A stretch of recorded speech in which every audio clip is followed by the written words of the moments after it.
So let's talk about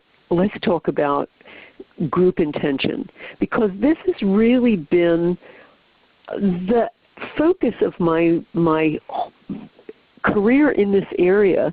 It's been a focus of my fascination, and it's been a big discovery of mine. As I've explored it, the more I've explored it, the more I've found extraordinary things about the power of the group. That's one reason why I'm really encourageable to meet weekly, because I am now convinced, and not only convinced, but I have seen extraordinary evidence to demonstrate that attending a group is some kind of amazing that actually supervises your intention. And it has a lot to do with group brainwave activity, which I'll talk about shortly. It has a lot to do with altruism. It has a lot to do with getting off of yourself. I mean, and that's probably my biggest and most unusual message, I think, in this area. Because, of course, we're all in the self-help area, right? Self-help, personal development. It's all about the self. And I found, actually, as soon as you get off of the self, things start happening. So I'm kind of not the self-help movement. I'm the other help movement, I think.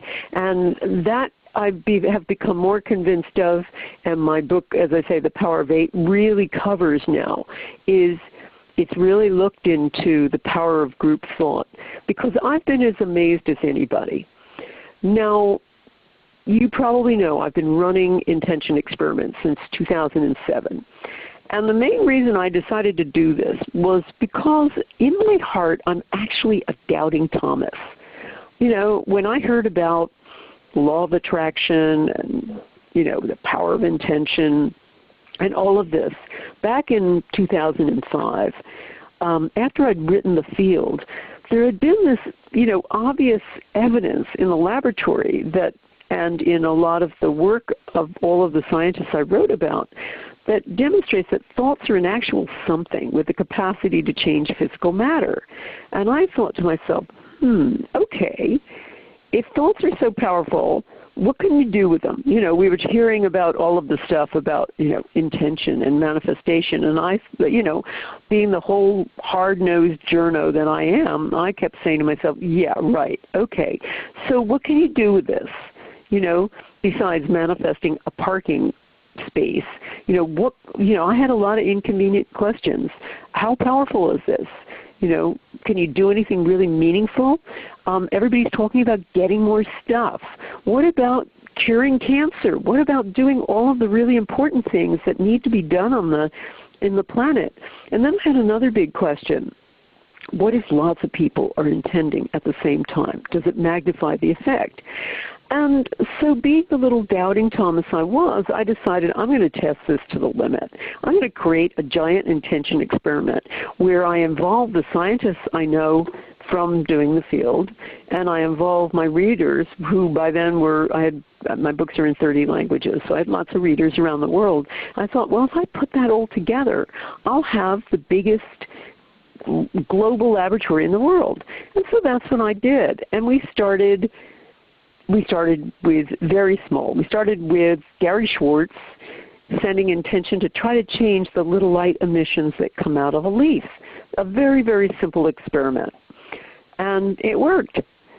And in fact, all of them worked. And we started moving up from leaves to trying to make seeds grow faster, to trying to make water, change properties of water, change pH, etc., to lowering violence in war-torn areas. And as I say, out of the 30 I think there are, 27 showed significant positive effect. In most cases, they were blinded experiments. In every instance, I had a scientific person or team analyze the results. And in every instance, it blew all of our minds. So that was pretty interesting to me. It worked more than I even thought it was going to work. But that wasn't what was really interesting about it all. What was really interesting about it was that the biggest effect was on the intenders themselves. I decided from about 2008 I was going to survey the participants just to find out what happened. You know, did they, and mainly I started doing that just to find out whether they were able to log on to my website, because when I first started doing this, we started doing it on a regular old website, and there were so many people. I think at the first experiment we had about 12,000 people trying to get in the front door of the website at the same moment. Website crashed. So we realized we had to do it different ways. And we did, and we used bigger servers and all sorts of things which we had to do way back then. Now we can do lots of other things. Now you can just do it live on Facebook, to be honest, which I've done a few times. I'm going to be doing some more of that. But at the time, that's what we had to do. And I decided to survey them, my participants, to find out if they'd been able to get on the website, et cetera, et cetera. And back came, I asked them a few questions about how it was for them.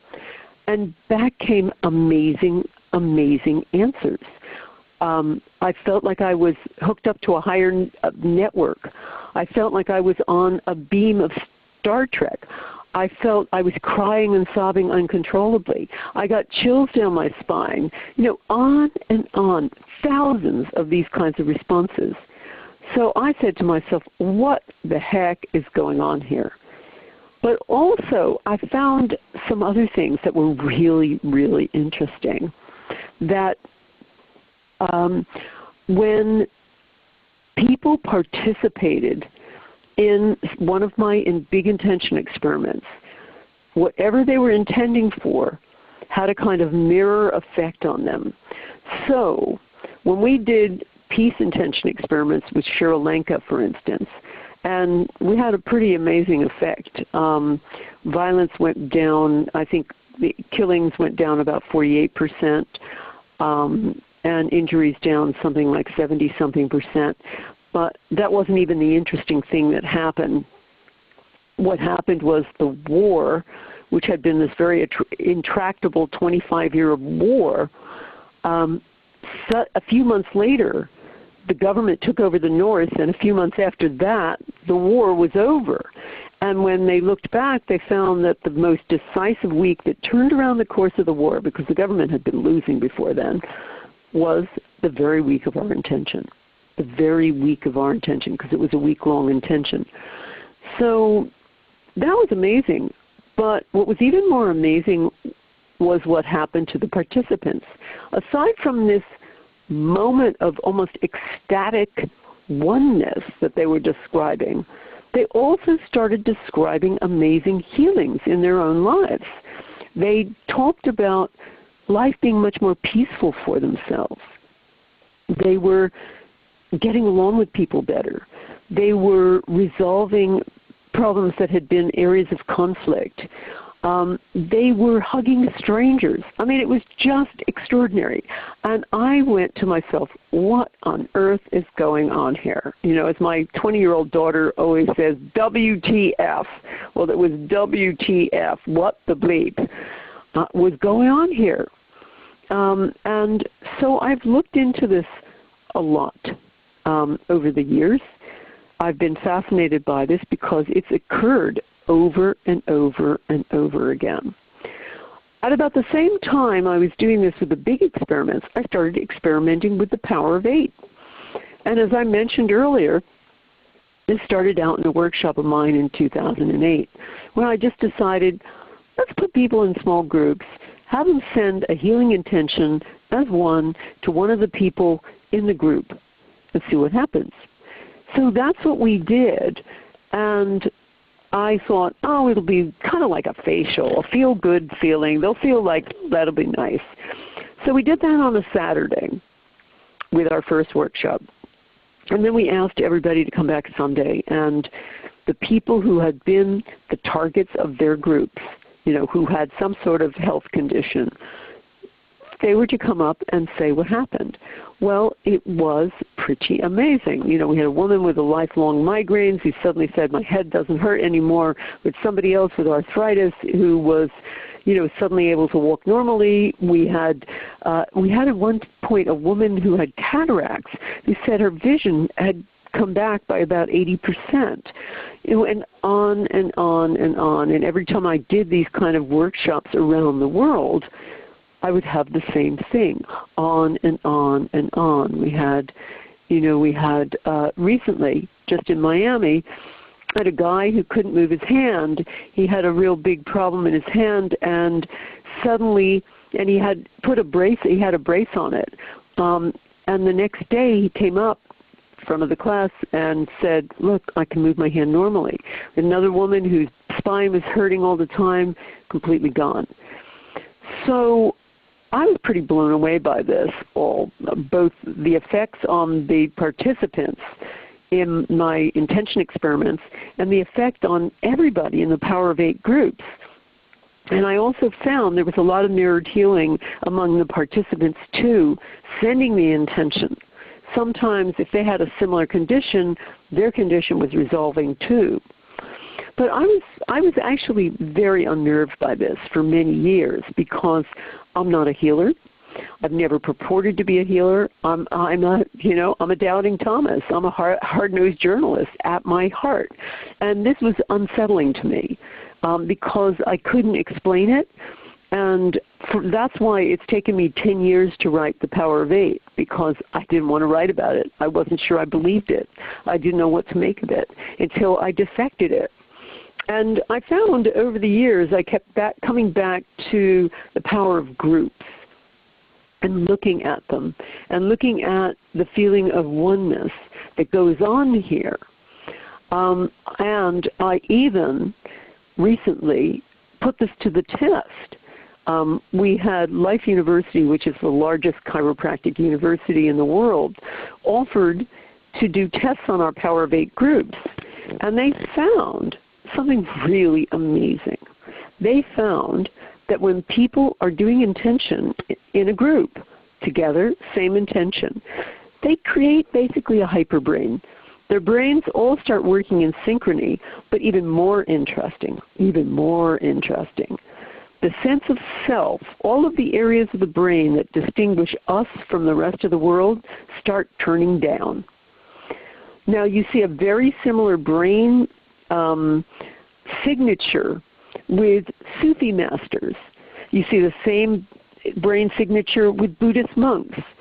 But unlike those situations, our people who are basically in an altered state of consciousness when they're doing this, almost something with a brain signature akin to people undergoing an experience of enlightenment, or as the Course of Miracles calls it, the holy instant. Unlike all of them, you don't need years of practice and discipline and denial and sacrifice and putting your head between your knees or going into a sweat lodge or any of those things. You can get there almost instantaneously with the power of a group. And that was what was amazing to me. We did 7 studies and we found brainwave situations with total novice people who had never done this before, only had a little instruction from me over and over and over again. The other thing I found when people were participating in these large intention experiments, they weren't just healing their relationships, they were healing their lives. They were rediscovering different life purposes. Their bodies were getting better. If they had issues, they were getting better. And so again, I was freaked out by this. I thought, wait a minute, this can't be right. And I surveyed them again and again and again because I didn't believe it. And I discovered over and over and over again a pattern. When people got off of themselves, this is the most important thing that I can tell you today. When people got off of themselves, their lives started healing. And it really started making sense to me when I started looking into the power of groups, the power of working for something larger, and the power of altruism to change your life. And over again, and something I am going to be talking to you and setting with you as challenges this year is get off of yourself. Send an intention to somebody else. I know you have intentions. You want to achieve those goals. That's why you signed out for this course. Trust me, get off of yourself and things are going to start happening.